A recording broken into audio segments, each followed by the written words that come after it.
Hey guys, good morning and welcome to Devbhoomi career point. आशा करता हूँ आप सभी लोग स्वस्थ होंगे, काफी अच्छी आपकी स्टडी चल रही होगी। तो आगामी UK triple SC and UK PSC परीक्षाओं के लिए लगातार आपको चैनल पर test series, special fact classes और Uttarakhand GK revision Mahakumbh classes उपलब्ध कराई जा रही हैं। तो ये क्लासेस आगामी सभी परीक्षाओं के लिए काफी महत्वपूर्ण है। खासकर जो ये टेस्ट सीरीज आती है, आपकी टेस्ट सीरीज को आप अवश्य फॉलो करें। टेस्ट सीरीज आपको UK triple SC, UK PSC दोनों परीक्षाओं के लिए बहुत ज्यादा लाभ पहुंचाएगी। इसलिए कोई भी टेस्ट सीरीज आती है तो उसको स्किप ना करें, क्योंकि आयु के नवीनतम पैटर्न पर आधारित ये सभी टेस्ट सीरीज हैं। इसी क्रम में आज हम देखेंगे उत्तराखंड जीके टेस्ट पार्ट 221, 221वां भाग है और काफी अच्छे और महत्वपूर्ण प्रश्न आज आपको देखने को मिलेंगे। तो चलिए शुरुआत करेंगे सेशन की। पहला क्वेश्चन देखेंगे। 4 सितंबर 1974 को अल्मोड़ा में पर्वतीय वन संघर्ष समिति की स्थापना की गई थी। इसके तत्कालीन अध्यक्ष निम्न में से कौन थे?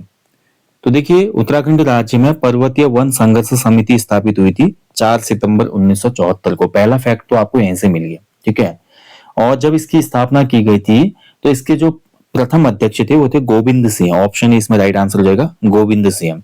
देखिए, जब उत्तराखंड राज्य में 1977 में, ठीक है, 1977-78 में जो हमारा जंगलात आंदोलन हुआ था, या जो हमारे वन आंदोलन हुए थे, बहुत बड़े पैमाने पर वन आंदोलन घटित हुए थे, तो उस समय इस वन आंदोलन में महत्वपूर्ण भूमिका थी पर्वतीय वन संघर्ष समिति की।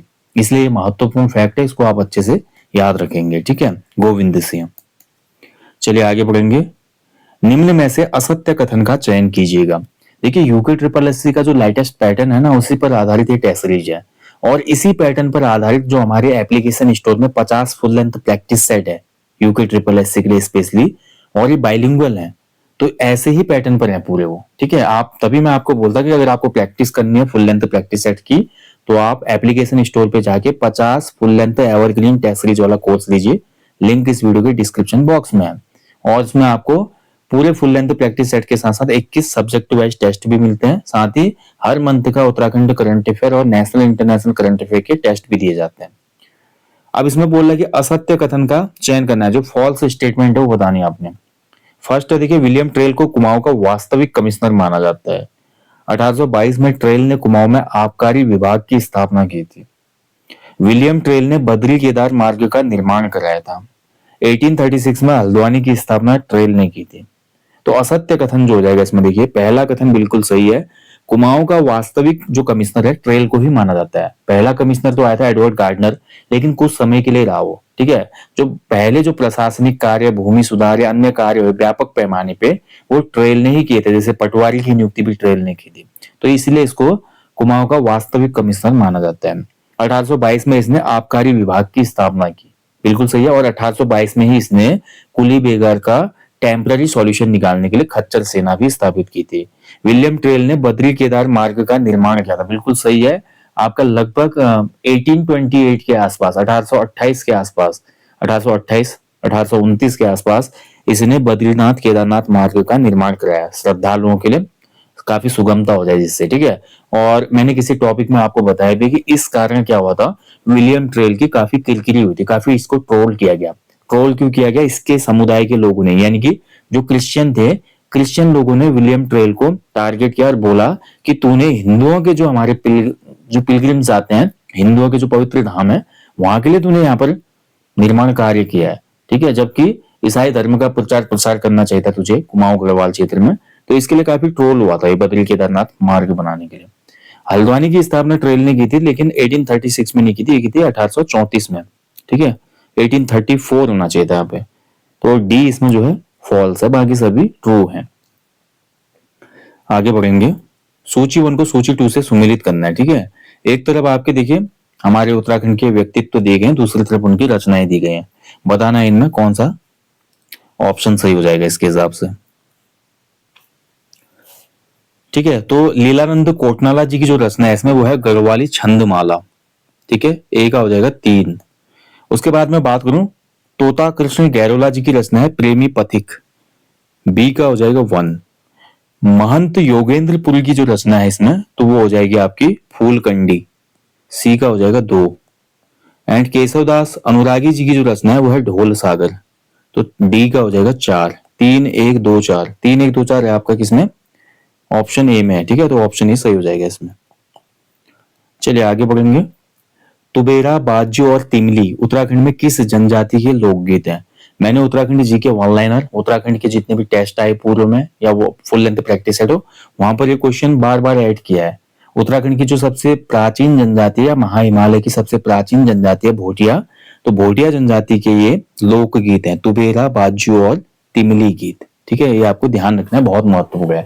इसके अलावा भोटिया जनजाति जो है प्रत्येक 12 वर्ष में एक उत्सव मनाते हैं जिसको कंडाली उत्सव कहा जाता है। ठीक है, कंडाली महोत्सव या उत्सव। इसके अलावा भोटिया जनजाति के लोग जब हमारा विवाह सेरेमनी होती है यानी कि मैरिज सेरेमनी होती है, तो विवाह के समय ये पौना डांस करते हैं। एक और नृत्य इनका लोक नृत्य पौना, तिमली पौना भी लिख लो यहाँ पे। पौना नृत्य में क्या करते हैं, रुमाल हाथ में लेकर नाचते हैं। ठीक है, तो ये आपका किस समय, शादी के समय, तो ये भी भोटिया जनजाति का ही एक ये लोक नृत्य हो जाएगा, माफ कीजिएगा, ये लोक गीत है। तुबेरा, बाजू, तिमली तो लोक गीत है, पौना जो है लोक नृत्य है इनका। ठीक है, डांस है। क्लियर। इसके अलावा और भी बहुत सी इनमें परंपराएं पाई जाती है, जैसे कि आते बेवना एक परंपरा होती है जिसमें दो पक्षों में अगर जब शत्रुता हो जाती है ना, तो बकरे को मारा जाता है, तो उसकी आंतों में फिर आंतों की डिश बना के खाई जाती है, जिससे शत्रुता खत्म हो जाती है और फिर से फ्रेंडशिप शुरू हो जाती है। और इसके अलावा रंग बंग चिम परंपरा है, बहुत सी परंपराएं भोटिया जनजाति में जो आपको उत्तराखंड जी के स्पेशल फैक्ट क्लासेस में दे रहा हूँ, उसमें जल्दी ही मैं कराऊंगा। जो भी हमारी जनजातियां हैं उनकी कुछ स्पेशल जो रस्में हैं या परंपराएं हैं या प्रथाएं हैं, वो मैं जल्दी आपको कराने वाला हूं। ठीक है, अगला देखिए, उत्तराखंड में जिला योजना के संबंध में निम्न में से कौन सा कथन सही है? तो सही है जो पूछ रहा है, देखिए सही जो है वो पूछ रहा है आपका। तो जिला योजना जो होती है एक पंचवर्षीय योजना होती है, बिल्कुल गलत है। ठीक है, पंचवर्षीय योजना नहीं होती है। जिला योजना जिला नियोजन समिति के द्वारा बनाई जाती है। तो जिला जो डिस्ट्रिक्ट प्लान आता है ये आपका डिस्ट्रिक्ट प्लानिंग कमीशन जो होता है उसके द्वारा बनाया जाता है, बिल्कुल सही है।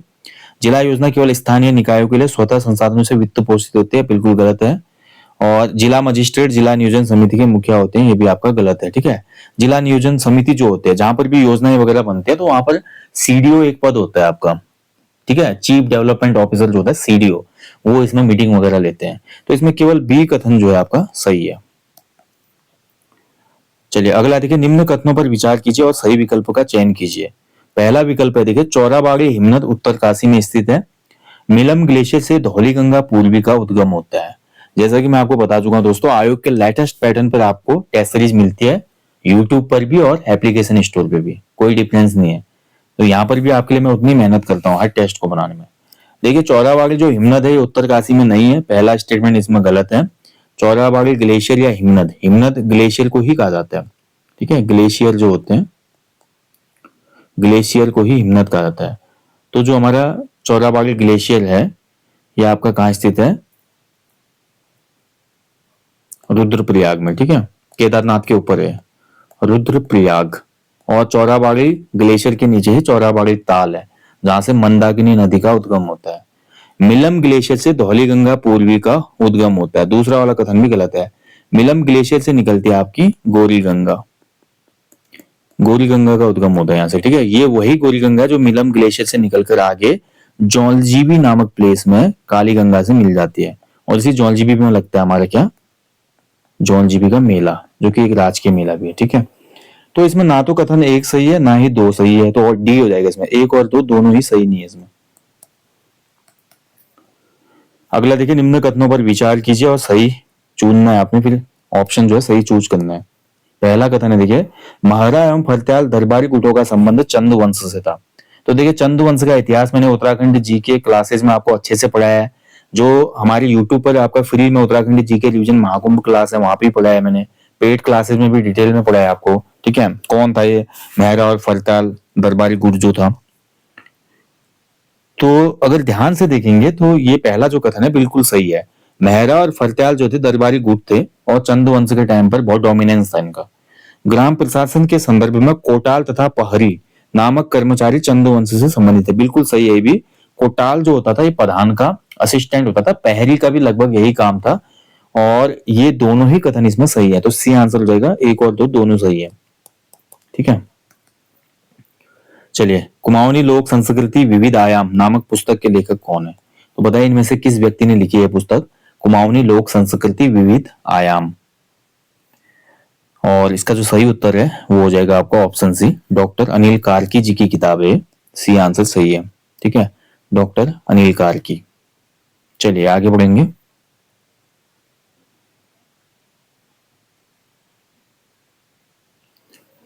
चंद वंश के शासक कीर्ति चंद ने निम्न में से किन राज्यों एवं स्थानों को विजित करके अपने साम्राज्य में मिलाया था? तो बताना है, देखिए कीर्ति चंद जो हुआ बहुत ही प्रतापी शासक था। कीर्ति चंद का अजयपाल से भी सामना होता है। एक बार कीर्ति चंद की विजय होती है और एक बार अजयपाल की विजय होती है। तो बताना है कौन कौन से स्थान विजय किए कीर्ति चंद ने और उसको अपने चंद साम्राज्य में मिलाया था। तो इसका सही उत्तर हो जाएगा आपका, देखिए खगमरा जो कोट था, शिवनरा कोट था जो सोमेश्वर के आसपास है, उसके अलावा कोटोली और कैरारो बोरारो जो क्षेत्र है, यानी कि उपयुक्त सभी जो क्षेत्र हैं ये कीर्ति चंद ने जीतकर चंद वंश में मिलाए थे। ऑप्शन डी हो जाएगा। नेक्स्ट देखिए, निम्न में से सही कथन का चयन कीजिए। कथन एक बोलता है चंडी प्रसाद भट्ट को 1982 में रेमन मैग्सेसे पुरस्कार दिया गया था। दूसरा कथन है हिमालय बचाओ देश बचाओ का नारा गौरा देवी ने प्रसिद्ध किया। ठीक है, तो देखिए पहला जो कथन है चंडी प्रसाद भट्ट जी, इनको 1982 में एशिया का जो नोबेल प्राइज कहलाता है रेमन मैग्सेसे प्राइज, ये दिया गया था, बिल्कुल सही है।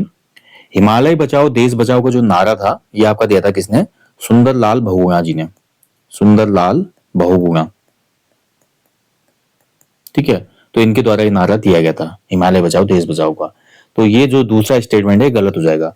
गौरा देवी का नारा जो था आपका चिपको मूवमेंट जो गौरा देवी ने शुरू किया, वहां पर गौरा देवी जी की जो पंक्तियां थी वो वही था कि क्या है इस जंगल के उपकार, मिट्टी पानी और बयार, मिट्टी पानी और बयार ये है जीवन के आधार या जीवन के उपकार, कुछ ऐसा था। इसके अलावा उन्होंने बोला था कि जो जंगल है हमारा मायका है। ठीक है, तो ऐसे कुछ स्टेटमेंट थे हमारे चिपको विमन गौरा देवी जी के। हिमालय बचाओ देश बचाओ का नारा दिया था बहुगुणा जी ने, और सुंदरलाल बहुगुणा जी को इसीलिए कहा जाता है पर्यावरण गांधी, पर्यावरण गांधी। उत्तराखंड में पर्यावरण गांधी के नाम से पॉपुलर है। ठीक है, तो इसमें देखा जाए तो केवल कथन एक सही हो जाएगा, ऑप्शन ए। चलिए अगला देखिए, सूची 1 को सूची 2 से सुमेलित करना है भाई। एक तरफ हमारे ऐतिहासिक स्थल दिए गए हैं, दूसरी तरफ उनसे संबंधित प्लेस दिए गए हैं। तो बताइए अशोक का शिलालेख कहाँ स्थित है? तो अशोक का जो शिलालेख है वो आपका कहाँ हो जाएगा? कालसी में हो जाएगा। ठीक है, बाराहाट का त्रिशूल लेख आपका उत्तरकाशी से संबंधित है। अश्वमेघ यज्ञ स्थल आपका हो जाएगा कहाँ पे? बारावाला। और जानवी नौला जो अभिलेख है गंगोली हाट में है। ठीक है, जानवी नौला ये आपको ध्यान रखना है। एक हथिया नौला चंपावत में है, जानवी नौला गंगोली हाट में। मैंने पुराने लेक्चरों में उत्तराखंड जीके ऑनलाइन जो सीरीज आती थी यूट्यूब में हमारी, उसमें मैंने अच्छे से आपको पढ़ाया हुआ है। तो इसके हिसाब से आंसर हो जाएगा 1 4 3 2, ऑप्शन ए। चलिए अगला देखिए, भोटू झगुली आंगड़ी विभिन्न प्रकार है निम्न में से किसके? तो बताइए भोटू झगुली आंगड़ी क्या है भाई?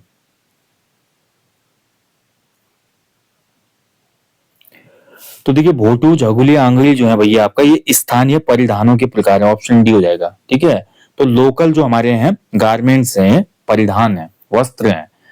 भोटू जो होता है आपका ये इसको बास्केट भी कहा जाता है गढ़वाल में, बास्केट। ठीक है, यानी कि हाफ जैकेट होती है। झगुली जो होता है बच्चों का होता है, बच्चे पहनते हैं इस परिधान को। ठीक है, फ्रॉक टाइप का। आंगड़ी जो होता है गढ़वाली महिलाएं धारण करती हैं, महिलाओं का है। तो ये कुल मिला के क्या है? हमारे स्थानीय वस्त्र हैं जो कि हमारे कुमाऊं गढ़वाल के लोग धारण करते हैं। चलिए अगला देखिए, गंगनानी शिलालेख निम्न में से किस भाषा में लिखा गया है? तो गंगनानी शिलालेख बहुत महत्वपूर्ण है। देखिए गंगनानी जो शिलालेख है इसको लिखा गया है हमारी प्राचीन भाषा यानी कि संस्कृत भाषा में। उत्तराखंड के जो अधिकांश अभिलेख है ना, गढ़वाल के जो अभिलेख है संस्कृत गढ़वाली मिक्स दिखेगा, और कुमाऊं में जो अभिलेख हमको प्राप्त होते हैं, ताम्रपत्र प्राप्त होते हैं, वो आपका हिंदी, कुमाऊनी और संस्कृत में ही है। गढ़वाली जो अभिलेख ताम्रपत्र है वो गढ़वाली, संस्कृत और हिंदी में है, ये आपको ध्यान रखना है। इसके अलावा कोई और भाषा है उसकी तरफ आप नहीं जाएंगे। एक थोड़ा हिंट दे रहा हूं, कभी आपको पिक करना पड़ेगा अगर नहीं भी आ रहा है तो। जैसे इसमें आप देखेंगे तो केवल 2 ऑप्शन में हमको संशय था। ठीक है, अरबी तुर्की तो इसमें अलग ही हो जाएगा, गलत हो जाएगा। तो गंगनानी जो शिलालेख है, आप देखिए पुराने जो शिलालेख है पुराना है, पुराने मैक्सिमम लिखे गए हैं संस्कृत में, क्योंकि संस्कृत बहुत पुरानी है हमारी भाषा। निम्न विकल्पों में से कौन सा विकल्प उत्तराखंड सरकार में पुलिस विभाग के सही घटाते पदानुक्रम को दर्शाता है? तो हमारा घटता हुआ पदानुक्रम दिखाना है इसमें, ठीक है। पदों का जो वरीयता होता है, यानी कि जो ऑर्डर होता है हमारा पोस्ट का, ठीक है, प्रमोशन का कह सकते हैं, या जो भी हमारा पुलिस विभाग में एक, ठीक है। तो पहला है, देखिए इसमें ये क्वेश्चन आपका पूछा गया था पूर्व किसी एग्जाम में, ठीक है, पीवाईक्यू के तौर पे मैंने इसको लिया है, महत्वपूर्ण है। तो देखिए सबसे पहले देखिए आपका, ठीक है, तो इसमें आपका घटते पदानुक्रम को दर्शा रहे, देखिए घटते हुए ऊपर से नीचे को जाएगा। तो सबसे पहले होता है देखिए रेंज, ठीक है। रेंज जैसे हमारा आ जाता है, जैसे एक हमारी होती है कमिश्नरी, वैसा ही पुलिस में होता है रेंज। रेंज के नीचे आता है डिस्ट्रिक्ट, डिस्ट्रिक्ट के नीचे आता है सर्कल, सर्कल के नीचे आता है हमारे थाना, ठीक है, और थाने के नीचे आता है चौकी या पोस्ट। सबसे नीचे होते हैं ना चौकी, होते हैं चौकी के ऊपर कोतवाली या थाना होता है, फिर उसके ऊपर हमारा सर्कल होता है जहाँ पे एक सीओ होता है। तभी तो सीओ जो होता है उसका फुल फॉर्म है सर्कल ऑफिसर, जो कि डीएसपी होता है। उसके बाद जिले लेवल पे आप देखते हैं हमारे एसपी या एसएसपी महोदय होते हैं, और रेंज लेवल पे हमारे फिर उसके ऊपर भी चले जाते हैं, ठीक है, पद। तो रेंज लेवल बहुत सबसे बड़ा होता है, ध्यान रखना है आपने। तो डी आंसर इसमें सही हो जाएगा, डी ऑप्शन सही हो जाएगा। अगर देखिए सूची 1 को सूची 2 से सुमेलित करना है, एक तरफ उत्तराखंड के गांवों के नाम दिए गए हैं, दूसरी तरफ वो गांव किसके लिए प्रसिद्ध है ये पूछा गया है इसमें। हालांकि ये भी आपका पीवाईक्यू क्वेश्चन है, लेकिन महत्वपूर्ण है। तो देखिए जो हमारा सरमोली गांव था, ये आपका होम स्टे पर्यटन के लिए काफी पॉपुलर हुआ था, इसको ये अवार्ड भी मिला था। सूपी जो गांव था, इसको कृषि पर्यटन का अवार्ड मिला था। दारकोट जो था हमारा, इसको अंगोरा जो ऊन है, अंगोरा जो हमारी भेड़ होती है, तो अंगोरा ऊन के लिए प्रसिद्ध है। और रोहतू की बेली जो है टिहरी गढ़वाल में धनोल्टी के पास, रोहतू की बेली पनीर गांव के रूप में पॉपुलर है। तो इसका जो आंसर हो जाएगा सी हो जाएगा, 3 1 2 4, ठीक है। रोहतू की बेली में मैंने आपको बताया था लास्ट किसी सेशन में कि रोहतू की बेल में ग्रामीण जो है ना, वो सभी लोग क्या करते हैं, पशुपालन करते हैं, दुग्ध उत्पादन करते हैं और गांव में पनीर बनाते हैं, और काफी ज्यादा इसका व्यापार वहां पे हो रहा है, और काफी अच्छा आजीविका का साधन भी बन गया है। भगनौल और चैतौल निम्न में से संबंधित है किस क्षेत्र से। तो देखिए भगनौल गाए जाते हैं और चैतौल एक मेला लगता है, ये दोनों ही आपका संबंधित है कुमाऊं क्षेत्र से। ऑप्शन सी इसका राइट आंसर हो जाएगा, कुमाऊं में, ठीक है। भगनौल गाया जाता है, और चैतौल जो है एक पर्व होता है हमारा पिथौरागढ़ जनपद में, काफी महत्वपूर्ण है। चौमू देवता इसके लिए पूछा भी जाता है कई बार, चौमू देवता की स्तुति में होता है, चैतौल लगता है, और भगनौल गीत होते हैं। बेवड़ू पाको बारहमासा गीत के पहले संगीतकार कौन थे, ठीक है। तो बेवड़ू पाको बारहमासा हमारे उत्तराखंड की आइडेंटिटी में कहूंगा इस गीत को, काफी महत्वपूर्ण गीत है, और इस गीत से ही हर उत्तराखंड की पहचान है, उत्तराखंडी की पहचान है। इसके अलावा भी कुछ और गीत हैं, ठीक है, जैसे कि ठंडो रे ठंडो पानी, वो भी काफी महत्वपूर्ण गीत है जो कि हमारे राज्य को प्रेजेंट करता है। बेवड़ू पाको बारहमासा गीत जो थी, इसकी धुन बनाई थी हमारे मोहन उप्रेती जी ने। ऑप्शन ई राइट आंसर हो जाएगा, श्री मोहन उप्रेती जी, ठीक है। बेड़ुपाको बारमास, बेड़ुपाको बारमास, ओ नारायण का फल पाको चेता मेरी छेला, ओ नारायण का फल पाको चेता मेरी छेला, अल्मोड़ा की लाल बाजार, अल्मोड़ा की लाल बाजार। अब बहुत लंबा हो जाएगा सेशन, ज्यादा गीत गाना, देखिए गीत मेरी कमजोरी है, माफ कीजिएगा, ठीक है। स्थानीय जब भी हमारे गीत आते हैं तो 2 4 लाइन में गाता हूँ, इसके लिए मैं क्षमा प्रार्थी हूँ। 4 चौथानी 6 घड़ी पंच बीड़ी 4 बूढ़ा, ये क्या थे, ठीक है। तो 4 चौथानी 6 घड़ी पंच बीड़ी और 4 बूढ़ा, ये मैंने चंद वंश में आपको बहुत अच्छे तरीके से पढ़ाया हुआ है, और ये थे मध्यकालीन चंद शासन में समाज के विभिन्न वर्ग थे, ठीक है। जब चंद साम्राज्य चल रहा था उत्तराखंड में, कुमाऊं में, तो 4 चौथानी होते थे, 4 चौथानी ब्राह्मण, उच्च कोटि ब्राह्मण होते थे, ठीक है। 6 गरीबी मैंने आपको बताया था, पंच पीढ़ी 4 बूढ़ा, 4 बूढ़े थे जिनको 4 बूढ़ों को चौराहे पे मार दिया गया था, ठीक है। तो ये मैंने आपको पढ़ाया हुआ है, मध्यकालीन समाज के विभिन्न वर्ग थे। और बाकी इसको डिटेल में आपने पढ़ना तो ये आपको मिलेगा कुमाऊं का इतिहास पुस्तक बाई बद्रीदत्त पांडे, बद्रीदत्त पांडे जी की किताब में अच्छे से दिया गया है बिल्कुल डिटेल में।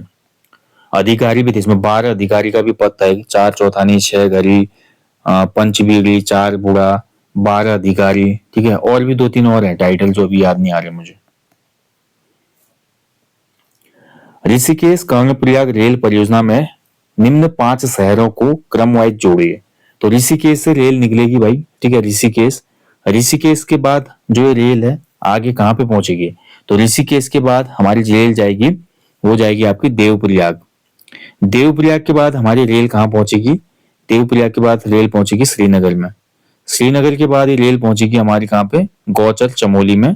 और फाइनली ये पहुंचेगी कर्णप्रयाग में, जहां तक ये बननी है। तो ऋषिकेश कर्णप्रयाग रेल मार्ग है ये। तो ये क्रम हो जाएगा आपका ऋषिकेश, देवप्रयाग, श्रीनगर, गौचर, कर्णप्रयाग। तो आपका राइट आंसर हो जाएगा इस हिसाब से, ठीक है। सबसे पहले 1 हो जाएगा, उसके बाद आपका 4, ठीक है, फिर 3, 2 और 5, ऑप्शन सी, ठीक है। तो ऋषिकेश हमारी जो कर्णप्रयाग रेल परियोजना है, थोड़ा महत्वपूर्ण है, डिटेल में इसके बारे में जानना आपको आवश्यक है।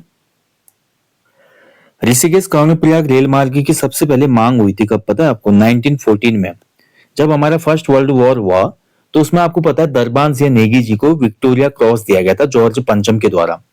और जॉर्ज पंचम ने बोला भाई तुम्हारी क्या इच्छा है। तो जो हमारे दरबान सिंह नेगी थे, उन्होंने बोला कि यार अगर कर्णप्रयाग तक ब्रिटिशर्स रेल लाइन बिछा दें तो बहुत आभार होगा। तो पहली मांग हमारी किसने की थी, कभी क्वेश्चन बनेगा, ऋषिकेश कर्णप्रयाग रेल मार्ग की पहली बार मांग किसने की, तो विक्टोरिया क्रॉस दरबान सिंह नेगी जी ने की थी, ठीक है। उसके बाद 1924 में ऋषिकेश कर्णप्रयाग रेल लाइन का सबसे पहले सर्वेक्षण हुआ था। सबसे पहले सर्वे कब हुआ था इस रेल लाइन का, महत्वपूर्ण है, 1924 में, 24 में, ठीक है।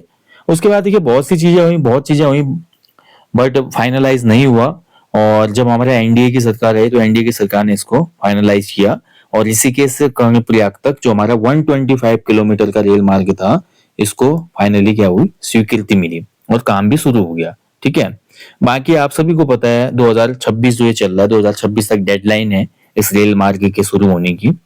और इसमें देखिए आपका टोटल 13 स्टेशन बनेंगे इस रेल लाइन में। तो टोटल कितने हैं, 13 स्टेशन है, ठीक है। 13 रेलवे स्टेशन होंगे इसमें। इसमें देखिए आपका 16 पुल बनने हैं इस रेलवे लाइन में, बड़े बड़े। और 17 इसमें टनल होंगी, 17 सुरंगें होंगी, ठीक है, ध्यान रखेंगे। और इसमें सबसे लंबी जो सुरंग है वो देवप्रयाग से जनासू के बीच में है, लगभग 14.5 या 15 किलोमीटर की सुरंग है, ठीक है। तो काफी मतलब देखा जाए तो बहुत बड़ा एक प्रोजेक्ट है ऋषिकेश कर्णप्रयाग रेल परियोजना, क्लियर। तो अन्य देखिए फैक्ट इस पे जल्दी, मैं सोच रहा हूँ कि इस पे एक अलग से वीडियो देंगे, अन्य जो भी महत्वपूर्ण फैक्ट है एग्जाम से पहले इसके कवर करेंगे, बन सकता है आने वाली परीक्षाओं में भी क्वेश्चन इससे। लास्ट क्वेश्चन है भाई, चावल से बने श्वेत रंग के साथ अन्य रंगों का प्रयोग करके दुर्गा देवी का चित्र करना क्या कहलाता है। तो उत्तराखंड के लोक चित्र मैं आपको दे चुका हूं उत्तराखंड रिवीजन महाकुंभ क्लासेस में। चावल से बने जो हमारे श्वेत रंग के साथ अन्य रंगों का प्रयोग करके दुर्गा माता का जो हमारे चित्रण किया जाता है, ऐसे चित्रों को कहा जाता है हमारा क्या, थापा चित्र, ठीक है। ऑप्शन बी इसमें राइट आंसर होगा, थापा चित्र, ठीक है। तो बी आंसर इसमें बिल्कुल सही है। चलिए, बाकी डिकरा जो होता है मिट्टी के मूर्ति होती है हमारे राज्य में, मिट्टी की मूर्तियां जो बनती हैं उसको डिकरा कहा जाता है, ठीक है। बाकी पोथी चित्र, नाथ चित्र, इसके अलावा लक्ष्मी पौ क्या होते हैं मैं आपको बता दूंगा, एपण क्या होता है, सेली क्या होता है, सभी मैंने आपको बताया हुआ है। तो उसको आप अवश्य देख लें, यूट्यूब पर क्लासेज है इस पे उत्तराखंड की लोक संस्कृति पे, ठीक है। चलिए, तो यहीं पे सेशन को समाप्त करेंगे दोस्तों। जल्दी मुलाकात होगी नेक्स्ट सेशन में। जाने से पहले हमेशा की तरह बोलूंगा, अपने जीवन में कम से कम एक पेड़ अवश्य लगाएं और लोगों को भी इसके लिए अवेयर करें, ठीक है। बाकी देखिए इसी पैटर्न पर अगर आपको टेस्ट सीरीज चाहिए तो मैं आपको फिर रिकमेंड कर रहा हूँ कि आप लोग 50 full length evergreen test series course लीजिए। आयोग के लेटेस्ट पैटर्न पर आधारित उसमें टेस्ट सीरीज है, बहुत बेहतरीन आपका रिवीजन होगा, प्रैक्टिस होगी। उसके अलावा उसमें 21 सब्जेक्ट वाइज टेस्ट दिए गए हैं और साथ ही हर मंथ का नेशनल, इंटरनेशनल और उत्तराखंड करंट अफेयर्स के टेस्ट भी दिए गए हैं। और ये जो 50 फुल लेंथ प्रैक्टिस सेट है ना, ये पूरे बाइलिंगुअल है, ठीक है, दोनों भाषाओं में। तो हिंदी भाषी या अंग्रेजी भाषी किसी भी मीडियम के आप हो, आपको कोई दिक्कत नहीं होगी, ठीक है। बाकी एप्लीकेशन अगर आपको फाउंडेशन बैच चाहिए तो न्यू कॉम्बो कोर्स है। अन्य चीजें जल्दी ही आपकी एप्लीकेशन पे पब्लिश होनी है, थोड़ा वेट आपको करना होगा। जल्दी ही बहुत सी चीजें आपकी लॉन्च होंगी, आपको इन्फॉर्म कर दिया जाएगा, ठीक है। मिलते हैं जल्दी नेक्स्ट सेशन में दोस्तों। अपना ध्यान रखिएगा, अच्छे से स्टडी करना है, मोटिवेशन आपका बना रहना चाहिए, बिल्कुल भी नेगेटिविटी नहीं आनी है। और साथ ही मैं आपको बोलूंगा कंटिन्यूटी को ब्रेक ना करें, कंटिन्यूटी को हमेशा बना के रखेंगे तो एग्जाम आपका आराम से क्रैक हो जाएगा। जो बच्चा कंटिन्यूटी को तोड़ता है ना, भले आप 1 घंटा 2 घंटा ही डेली का पढ़ो, लेकिन उस कंटिन्यूटी को आप एग्जाम तक लगातार मतलब बिना तोड़े हुए जारी रखना। तो फिर आप देखना रिजल्ट खुद ब खुद मिलेगा आपको। ठीक है, चलिए बाकी किसी भी क्वेश्चन में आपको लगता है कोई डाउट है, त्रुटि हुई है, तो उसके लिए आप कमेंट बॉक्स में कमेंट कीजिएगा ताकि नेक्स्ट सेशन में मैं उसका करेक्शन कर पाऊँ। जल्दी मिलते हैं। जय हिंद, जय देवभूमि।